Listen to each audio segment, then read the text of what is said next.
Good evening, everybody. This is Darius Assemi, your host for GBWire Unfiltered podcast, coming to you live from Fresno, California, in this beautiful evening, along with my co-host, Bill McEwen. Bill Mack, good evening.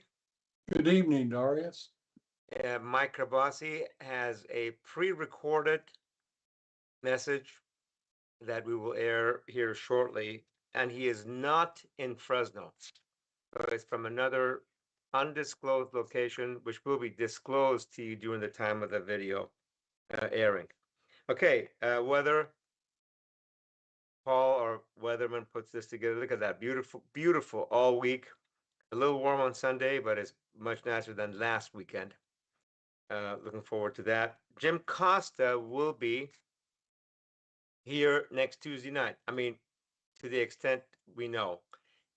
March 31st, 6 p.m. He's going to talk about all things Middle East, Iran, Israel, United States war, what's going to happen to the future of Middle East, oil prices, where does he see energy costs going, plus not only energy, all the other petrochemical related items, fertilizer, medicine, clothing, all kinds of items that are based on energy prices. So stay tuned or tune in next Tuesday night at 6 p.m. Should President Trump end the war with Iran immediately? 2/3 of you said yes. And I think the president looks like it's going the other way. And we have something, maybe a draft update. Do we have anything on the draft update, Paul or Eric? We have, if we don't have it now, we have, yeah, we got some information just about an hour ago that the draft limit, age limit, may be lifted to the 40s, 42 or 45 years old. I just got a screen of that, but we're verifying, is the draft going to be in place, and is the age limit bumping up, which means more folks can be drafted into the war in the Middle East with Iran. But stay tuned on that. We'll have an update for you, hopefully before the show is over. Okay. We're contacting the military. That information may not be correct. Bill, do you have anything on the draft itself? Well, I mean, we don't have a draft in the United States, so No, in with this, potential, do we know that a draft may be no, I haven't mandatory? heard Okay. anything about a draft. Extremely unpopular. If this were to happen under Trump, that'd be the end of the Republican Party. We've had, since Vietnam, everything's been about the all-volunteer army, making it a professional army. We've had occasional debates about should we have compulsory community service, which would include military service, let's say for people between the ages of 18 and 25, possibly a year or 18 months of service. That hasn't really gotten anywhere. I can tell you the military does not welcome a draft. It prefers the professional army. Perhaps, maybe this is the Trump administration would raise the age that someone could enlist in the services. I have to say, Darius, I don't know what that maximum age is right now. You just got a note on our feed from Mike Schwabenland. If the GB Wires, Trump's approval hits new 36% low as fuel prices surge. I think we have that coming up. Yeah, that's from the yeah, Reuters Ipsos yeah, poll and all-time yeah. low approval rating. We're going to get to that, Mike. And let's see what else you got on here. Diplomatic and military standoff. You have a long list here, Mike. So, but we'll get to some of it. Humanitarian toll, over 1,500 people have been killed in Iran, while Israeli strikes in Lebanon have displaced over 1 million. It looks like Lebanon is going to get wiped out as a country. It's going to become part of the greater Israel project, in my opinion. But we'll get there here shortly on the podcast tonight.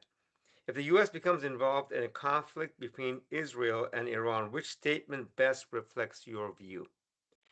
Almost 54% of you say I oppose involvement because I think the U.S. is acting for political reasons, Israel, Epstein files, oil, etc.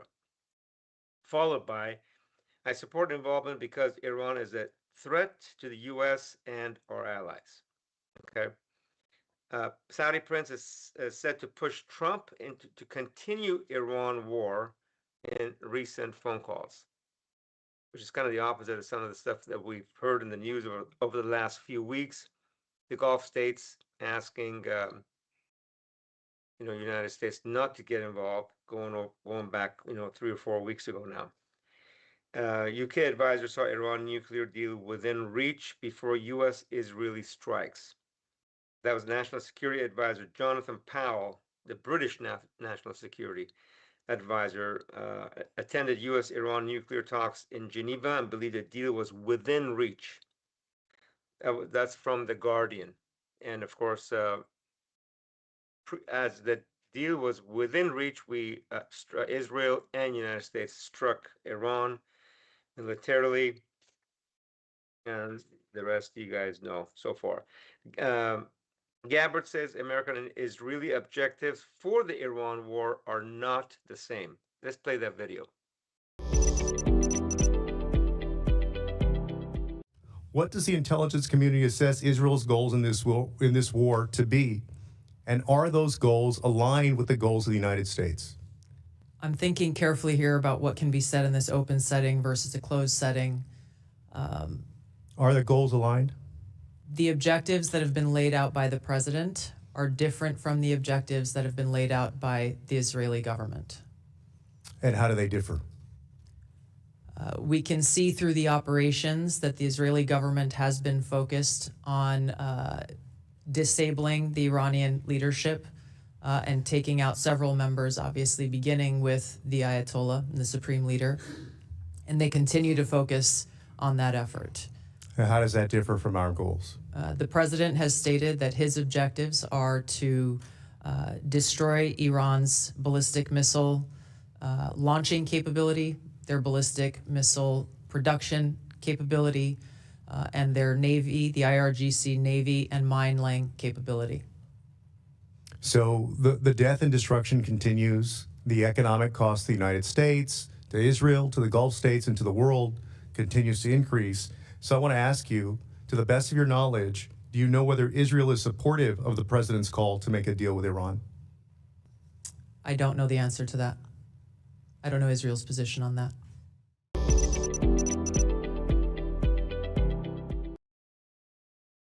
Bill, I mean, if you watch Tucker Carlson's podcast, it's really obvious that Israel is basically telling President Trump what to do. Do you have any opinions on that, Bill? Well, I want to talk about the objectives, which for Israel and our intelligence chief did not state this, but clearly Israel's goal has a lot to do with Lebanon and taking out Hezbollah. And that ferocious fighting continues. And Israel now says it is going to occupy southern Lebanon.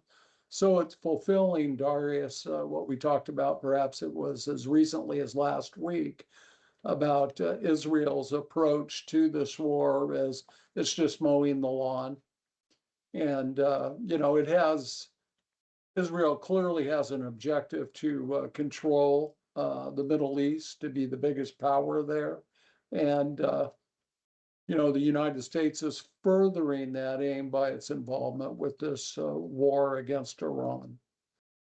And the other thing is, President Trump announced shortly before the show started that a 15-point peace plan has been sent to Iran.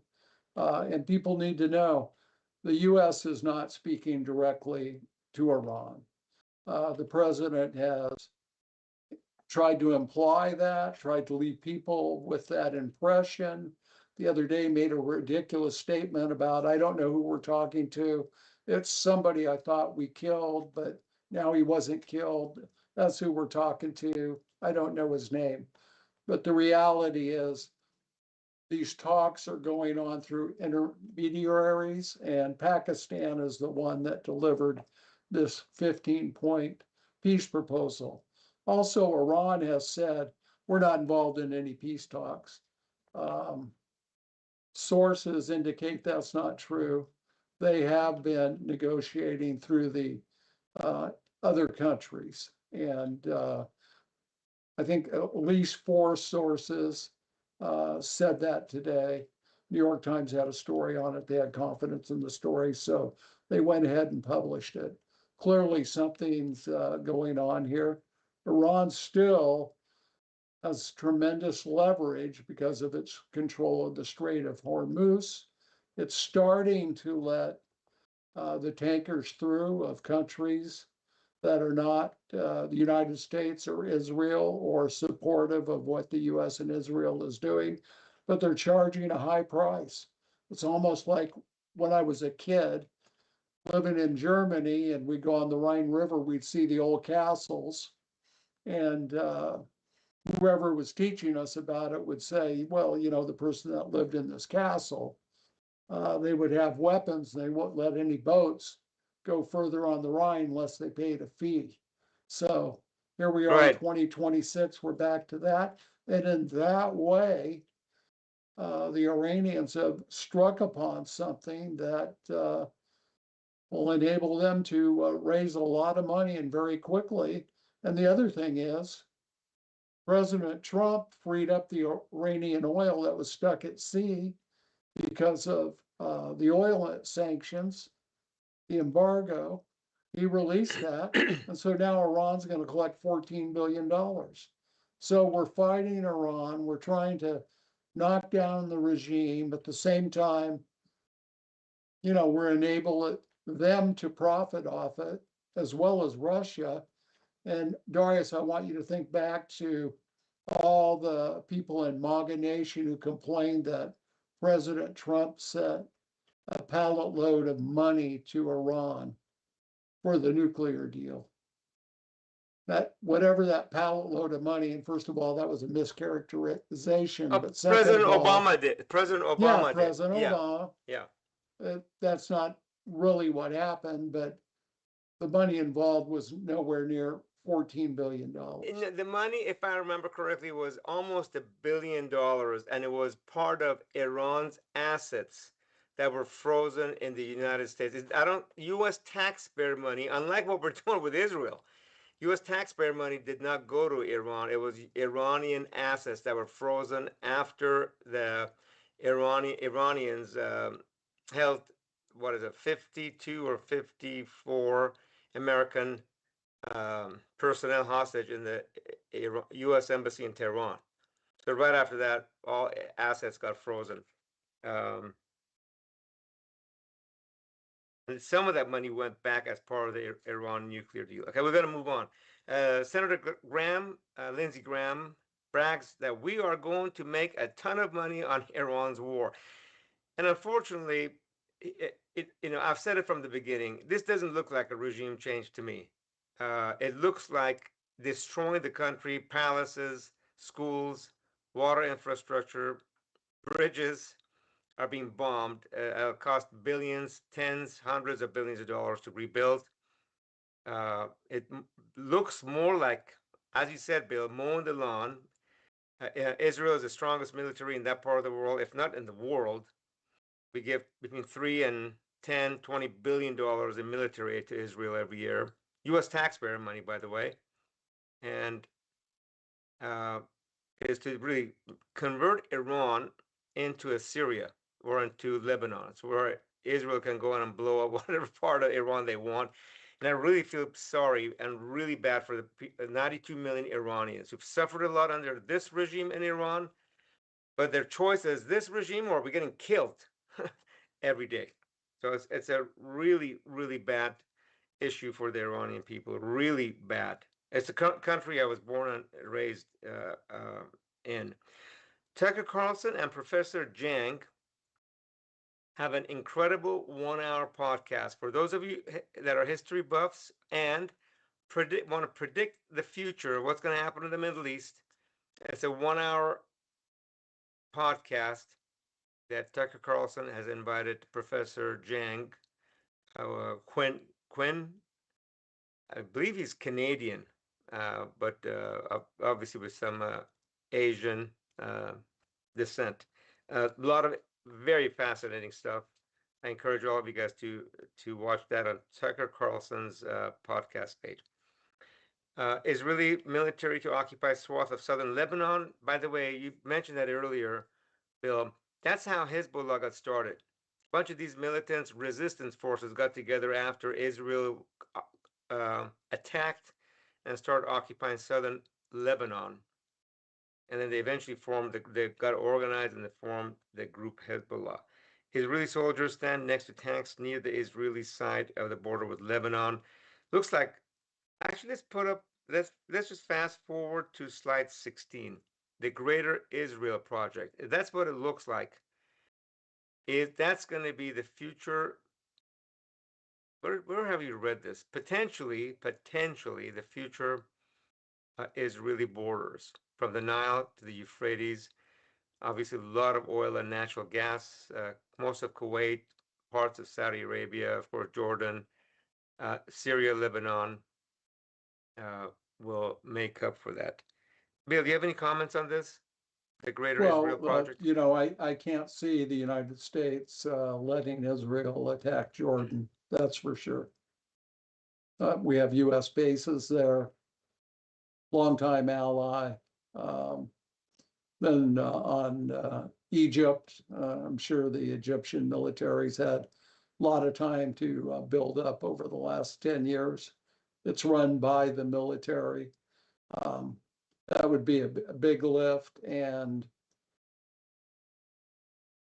if Israel would go that far, I think that Congress would finally be forced to cut off the funding to Israel.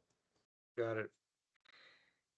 Okay, President Trump says Miriam Allison offered him $250 to run for a third term. We have a video on that. Let's play that video.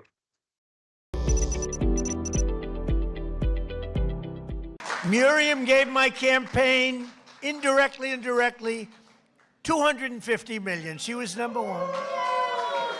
When somebody can give you $250 million, I think that we should give her the opportunity to say hello. And Miriam, make it quick, because $250 million is not what it used to be. Okay? Yeah. She said, think about it, I'll give you another $250 million. I will give. But her husband, Sheldon, was an amazing guy, and he'd come up to the office, and there was nobody more aggressive than Sheldon.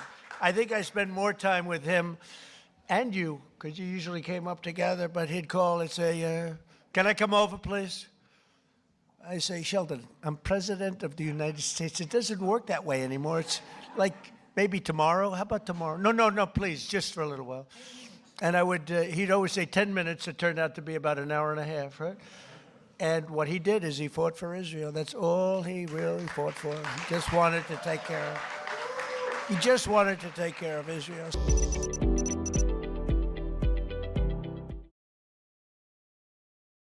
There we go. A lot of Israel first folks. Really, Darius, that's all you need to know. Whenever someone has a question about this war, just play that. There we go. Okay. How do Iranian people that live in Iran feel about the war? From Becky Wharton. You know, I'm going to make an assumption. They're between a rock and a hard spot. They've suffered for 40 some odd years under this regime, 47, 48 years. Iran, a very progressive, economically progressive country, great economy, ever expanding. We have to overthrow. The United States helped overthrow the Shah in 1979. And its economy has been going backwards since 1979, and now it's probably one of the bottom 5 or 10 in the world. Although it's figured out how to survive, sell oil, make money. Obviously, these drones and all the stuff, it costs a lot of money. What was it? Each drone is $35,000. It takes a $2 million or $2 or $3 million Patriot missile to knock a drone out. But nonetheless, if you have thousands of drones and ballistic missiles, it all adds up when people of Iran have been suffering. But so they're suffering there. But then on the other hand, they're getting bombed and they're getting killed. And one of the things, my parents lived in Tehran during the Iran-Iraq War. And when Saddam Hussein, fired a few missiles that landed in Tehran, and when we hear firecrackers or a big noise, we go, "Oh my gosh!" We get startled. Now imagine having Israeli missiles land in your city daily, and American missiles. Iranians can't be happy with what's happening what's happening to their country. They hate this regime, but they don't see a quick regime change. I mean, it was 6,000 sites have been bombed in Iran, some number like that. So Iranians can't be happy about that. And there were so many better ways of having regime change, empowering the people of Iran to do it instead of attacking Iran militarily while the negotiations are going on. Let's move on. We have a lot of other things to cover. Oil rises as supply disruptions persist. Although oil, I think, was down today. Or was it today or yesterday when the president said we're going to try to come to some kind of a treaty? It's still over $100 a barrel today. Okay. Of course, defense contractor stocks are doing, some are doing really well. Some we don't even know are doing okay. There's a chart on oil and defense contractor stocks. Now, what Mike brought up earlier, President Trump's approval rating hits a new 36% low as fuel prices surge. Hey, in construction industry, we're getting calls starting yesterday that we can't honor our contracts. The price surge is coming. The first thing is a fuel surcharge. I mean, diesel at whatever it is, $6, $6.50, $7 a barrel. I'm sorry, a gallon. It's there's going to be a fuel surcharge rolled by everything else out. So I could see construction costs going up and everything we do going up. A family of 4 that could barely afford to pay a home mortgage, now they're going to have to spend a couple $100 a month today, at least more on fuel. Eventually, your utility bills, then food, price of goods. This is on top of all the tariffs. So Darius, Yeah. a lot of focus has been on the price of gas. The rise in the price of diesel is extremely important because diesel moves so many of our goods and our food.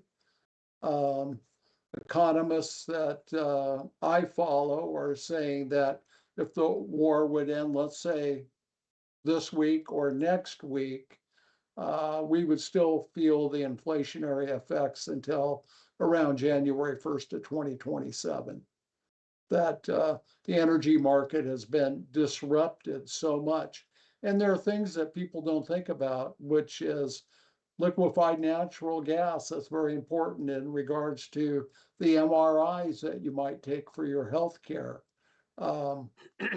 People providing MRIs are being told to expect half the supply that they had asked.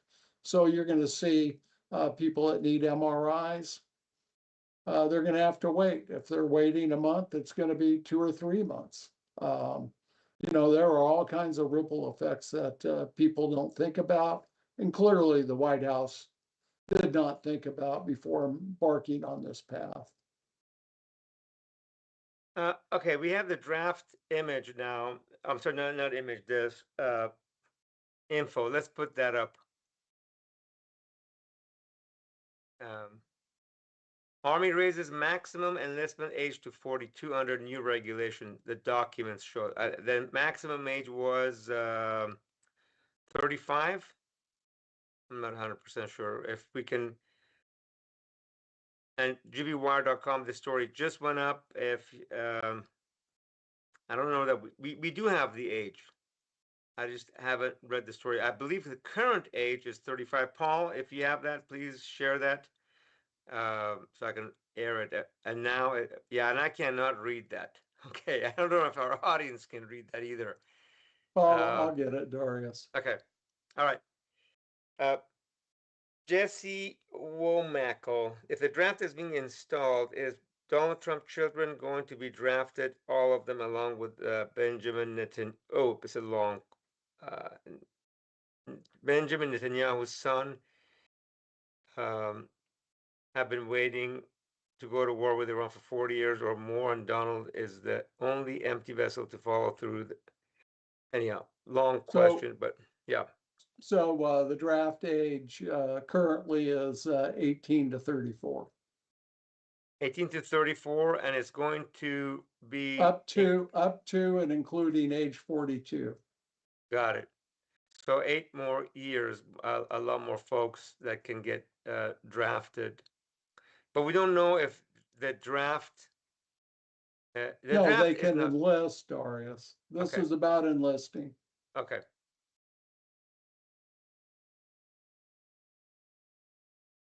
Okay. Let's see, anything else before we go to local? Did we have a video from Mike?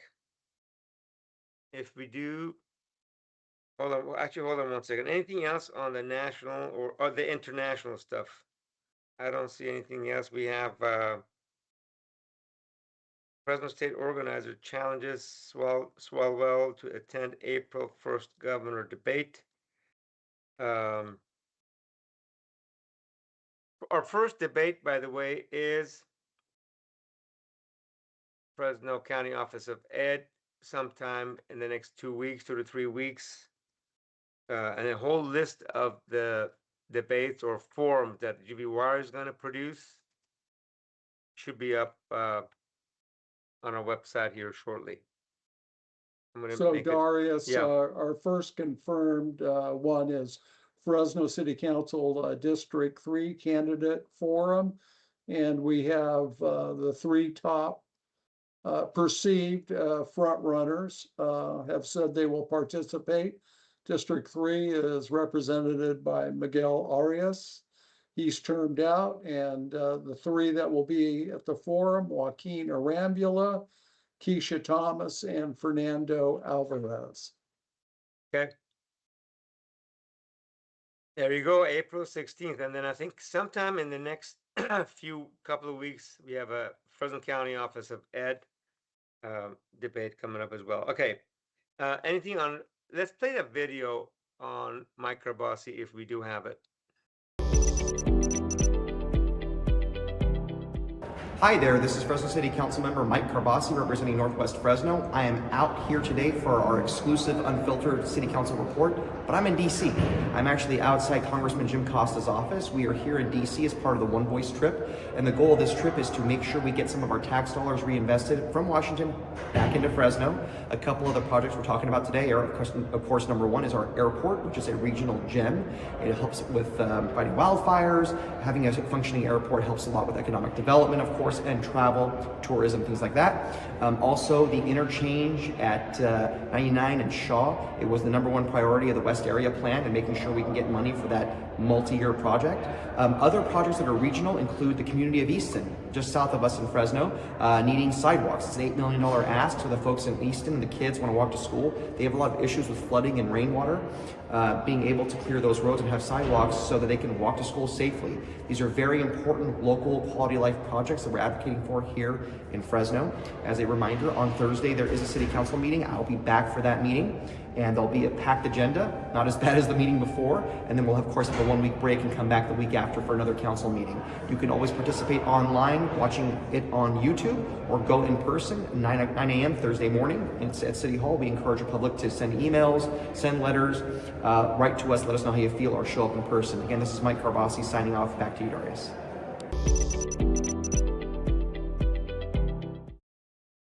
there you go. That's the disclosed. We don't need that slide up yet. That is a disclosed location of council member Mike Carbasi, who is in Washington, D.C. on the One Voice trip, trying to make sure we get as many dollars back to Fresno County as possible for transportation, mainly safe routes to schools, transportations, etc. Okay, we did we put slides 22 and 23 up? If not, let's kind of quickly go through those. There was the president's approval rating. I'm gonna leave that up for a couple of seconds. Right now, it reads more like a disapproval rating. There we go. Disapproval rating of 36% only approving, which means, well, I don't know if well, I'm sorry, 61% disapproved of the strikes on Iran. Okay, and then let's go to slide 23. Okay, this is Economist magazine. Emails per month received by, or back and forth between different folks, and I believe it's with Jeffrey Epstein. Some of the names may be familiar to you, and some may not be. Some may not be. Mr. Musk is on that. Larry Summers, and a few other folks. Well, Steve Bannon's in there, Elon Musk. Pretty interesting. Yeah. And, Epstein, sure, one of President Trump's goals with the strikes on Iran and this war was to distract people from the Epstein files, but it's not going away. And so it may be out of the headlines, but the people that feel it's important, they continue to post new information all the time on social media.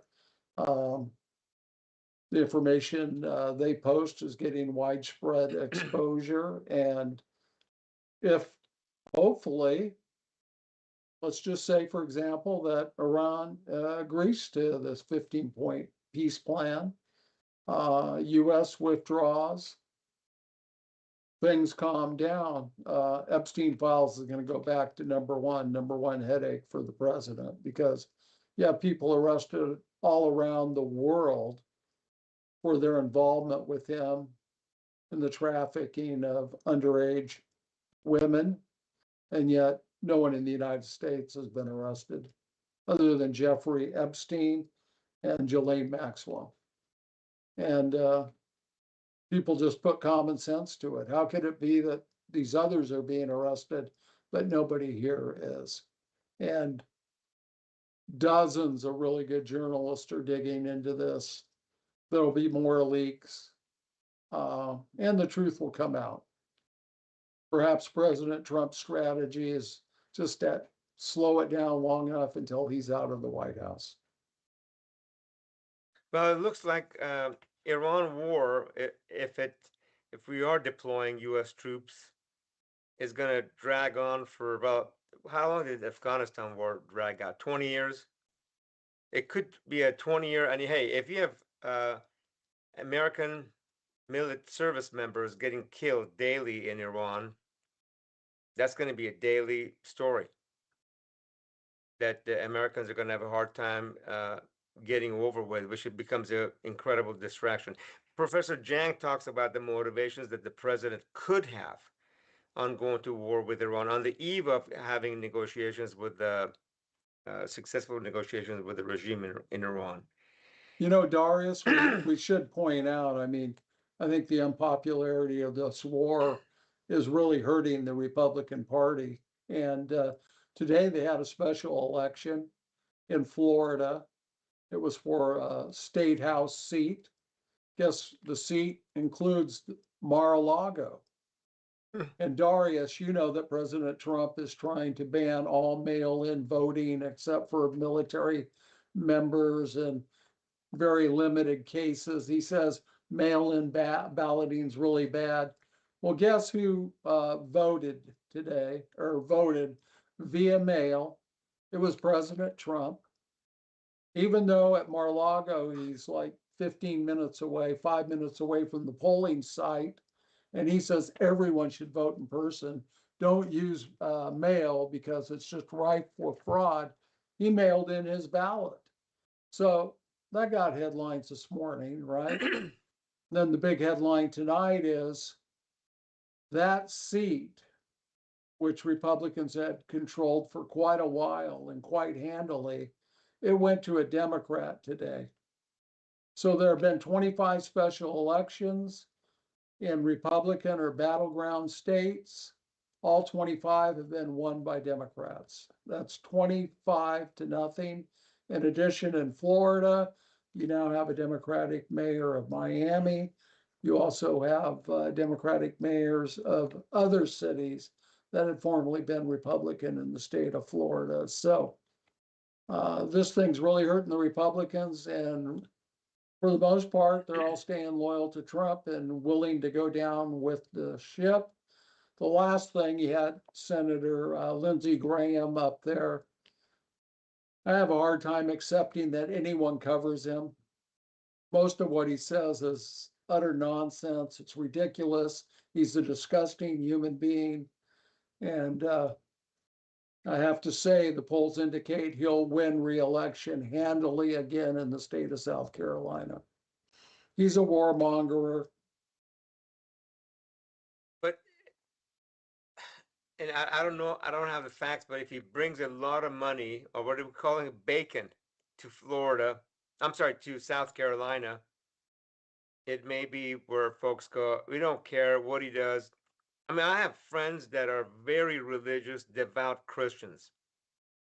And when we have a conversation about some of these politicians, they go, hey, we don't care what they've done. If they've cheated on their wives or how many times they've done whatever to young girls or young boys, so long as they're, against abortion. That's all we care about. I mean, these are very educated folks that I'm having this conversation with. Well, we pay the price as a country. Our democracy pays a price all the time for single issue voters. And it doesn't matter if those voters are on the right or the left. Totally agree, Bill. Okay, let's move on. This is one of yours. The Fresno State organizer challenges Swalwell to attend April 1 governor debate. So we know we have this huge field of candidates, right? No one among the Democrats has really risen to the top. It's a very diverse field. If you want to put on a governor's forum, you want to make it meaningful. Can you do that if you have 8 or 10 people there? I'm not so sure you can. This is a fight or a thought process that anyone putting on a forum goes through. Unfortunately, the candidates of color who have legitimate credentials but don't really have a path to victory, other than, I would say, Antonio Villaraigosa, they're polling very low, 3%, 4% in this polls. And, the people putting on the forum, they've set a benchmark. If you're not polling at this number, we're not going to invite you.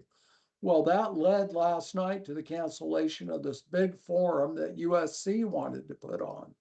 They had to cancel it because people were pulling out, people were protesting or issuing very strong statements about not being included. Fresno State's forum doesn't really have that problem. It's got commitments from, 6 people. And it wanted to add 2, and that would be Eric Swalwell, who's perceived as a strong Democratic candidate for governor, and then Tom Steyer, who was a very interesting person, a very interesting human being. He's a billionaire. He's devoted much of recent years to giving that money away through philanthropy and being very involved in California politics. He ran for president in the last campaign cycle, didn't really get any traction. Now he's moved farther to the left. He's trying to distinguish himself among the Democrats. And He said no to the invitation. Swalwell says I have a scheduling conflict. Still going to be a great forum. It's going to have more candidates than most of the forums. And there's also been a change in who's going to moderate it, Darius. Originally, it was going to be Kristen Olson, the former state lawmaker, former Stanislaus County supervisor. She was a Republican. I think she might be no party preference now. And she was going to co-moderate with Fresno's Ashley Swearingen, who Darius has moved from being a Republican to now she's registered as a Democrat. David Taub reported today. Good reporting by David. People should know that. She heads the Central Valley Community Fund. She's now out, and the co-moderator will be a very conservative Republican, Fresno County Supervisor Buddy Mendez. And just want to say a lot of the focus of this forum will be on ag, water, affordability. So should be a really good forum. Spotlight will be on Fresno, California come next Wednesday. Bill, again, could you say that the moderators are going to be Ashley Swearingen?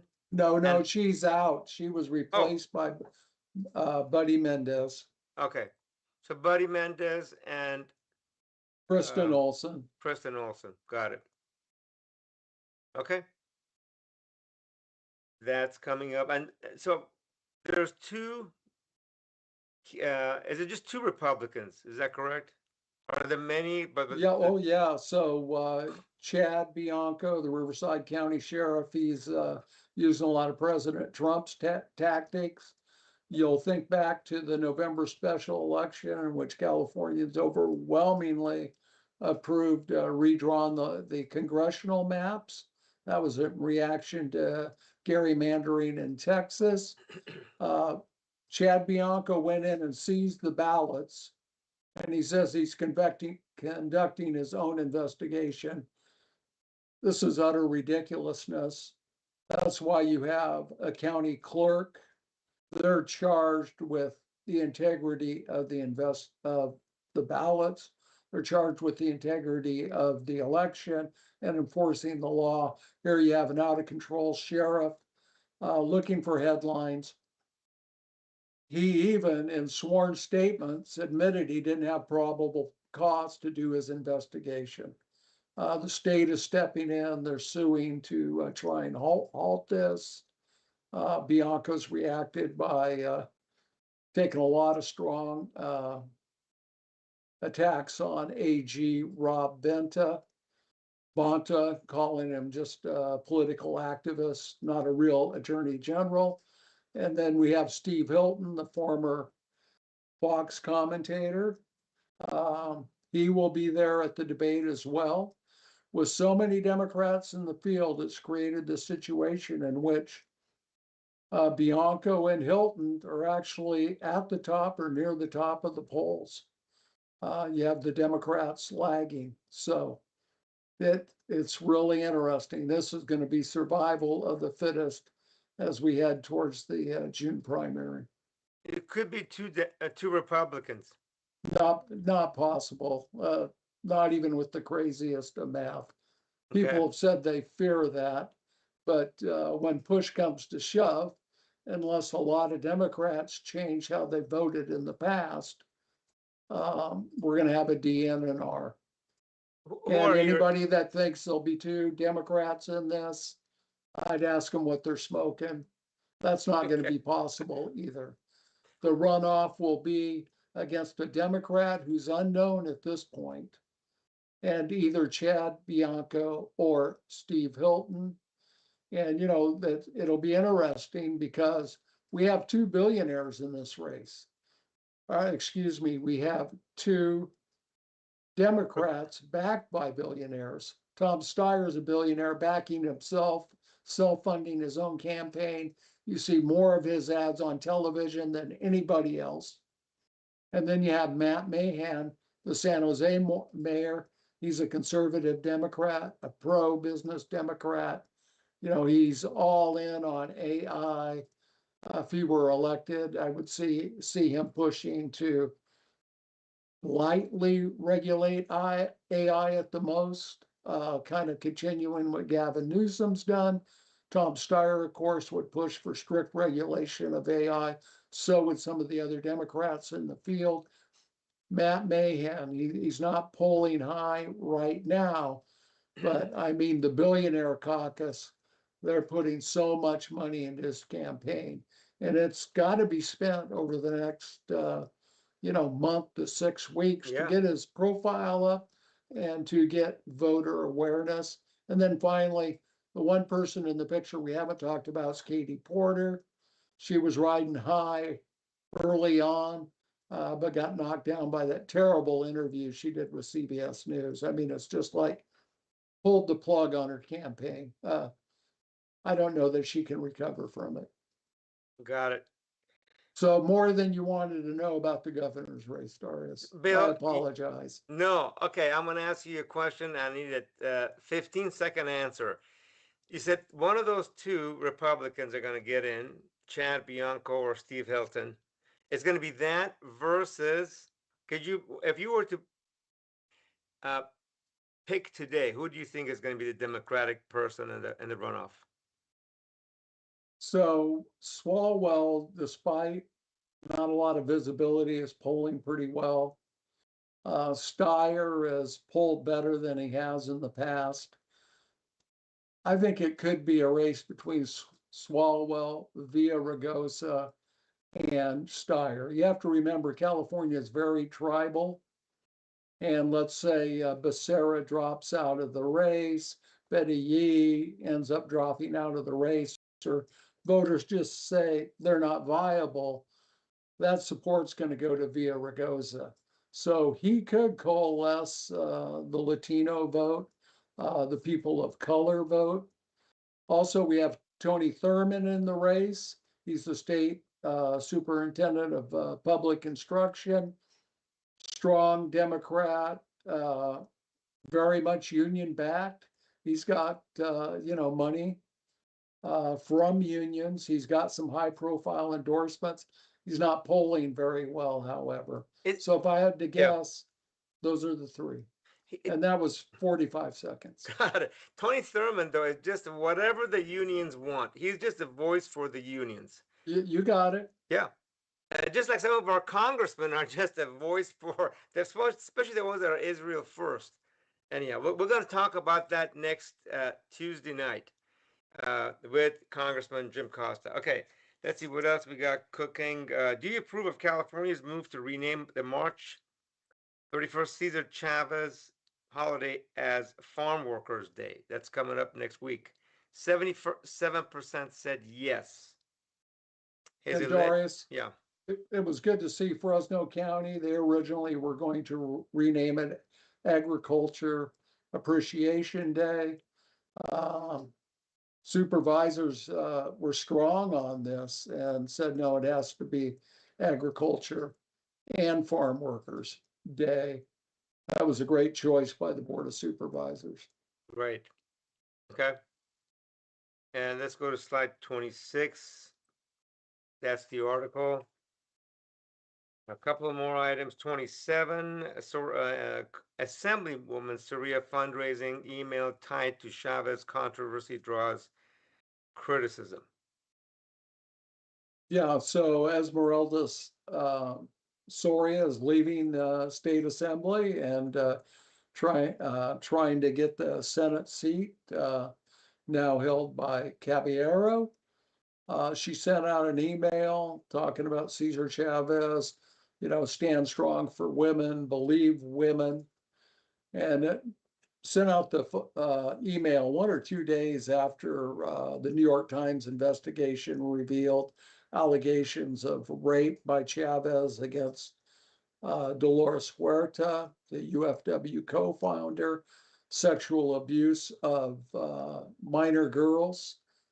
Shocking. Well, people say not shocking because the rumors have been around for a while, but shocking in that the Times was finally able to publish this investigation, which had gone on for 5 years. And of course, needed a news peg. It was time to this Cesar Chavez events. Soria sets out the email. I got no problem with the email until I get to the part where she says, donate to my campaign. So yeah, she's using, really the terrible acts, alleged acts against women as an opportunity to fundraise. And President Trump's been criticized for this. Darius, you'll remember just a couple of weeks ago, they're having the dignified transfer at Dover Air Force Base. First of all, he shows up with a baseball hat on. What a clown. No respect for the soldiers. It's all about himself. He's got to brand himself at a dignified transfer ceremony. What a scumbucket. And then his PAC sends out fundraising emails on this. Just despicable. Wow. Just more of the Trump cesspool. He says he went to Washington to drain the swamp. He ought to drain himself first. Well, we're going to talk about Washington next Tuesday night. Let's put up slide 4 back up again. That is next Tuesday night with Congressman Costa. And then slide 5, we're going to discuss this. This poll is going to be up for a while. Should President Trump end the war with Iran immediately? 67% of you said yes. We're going to be discussing that and any other polls we're going to have between now and then. Bill, I think, you know what? We're going to end on some, and one more. Let's put slide 30 up as well. Another reminder for our candidate forum. As Bill said, April 16th at 7 to 8 p.m. That's a Thursday night, live on gbwire.com in cooperation with, or in association with CMAC. And then also people can watch it on gbwire.com. They can watch it on Facebook.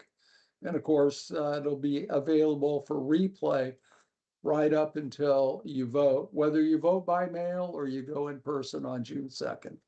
Okay, we can still vote by mail in California, at least in the primary. Is that correct, Bill? That's correct. And Okay. I'm confident we'll be able to vote by mail in November as well, because, there are a handful of Republican senators who have a bit of a spine and they think this is totally baloney. And this whole thing about going against mail-in ballot and requiring a passport. And if you're a woman, to get documents showing that you changed your name. It took a horrible hit today, Darius. Guess what happened to the Republicans? One of the biggest backers of this bill, Chip Roy of Texas, he was on a Zoom meeting with people of like minds, and he went on about how it was almost impossible for a member of his staff, a woman, to get the documents she needed to vote. And during the Zoom meeting, he said something to the effect of, let's not spread this around. But somebody got a hold of the tape and leaked it to the world on social media today. It's just another phony Trump thing. You think about the Heritage Foundation, rock rib conservative. They've studied voter fraud forever, and they could come up with 788 cases over the last couple decades of voter fraud. Trump's own administration in his first term investigated voter fraud and couldn't find any. And yet he goes out there like the bozo, the clown that he is, and says it's an issue and pushes it. And thank God there's some people, some Republicans saying, not so fast. That's part of our, I don't want to say democracy, but republic. And the beautiful thing with our country is this pendulum swings, as it does in all countries, but it doesn't swing too far. And if it does, it gets corrected back. This will be interesting to see how this thing will get corrected back in this election cycle. We're going to end with some positive news. Nordic countries' top happiness rankings as social media concerns grow. Nordic countries are the world's happiest, even as researchers warn about the growing impact of social media on global well-being. That's from a Gallup poll. And then happiness around the world, average life evaluation score, both on gbwire.com. Final comments, Bill? Just United States, I believe, was 23rd or so in the rankings, and believe it or not, Mexico was 12 and Canada was 25. So I think of the Canadians as being happy, but maybe since they swore off American Kentucky whiskey, they're not as happy. There you go. Bourbon has to be, you can call it bourbon if it's distilled within the borders of our country, I believe. Whiskey can be, I guess, Canadian or anywhere. Yeah.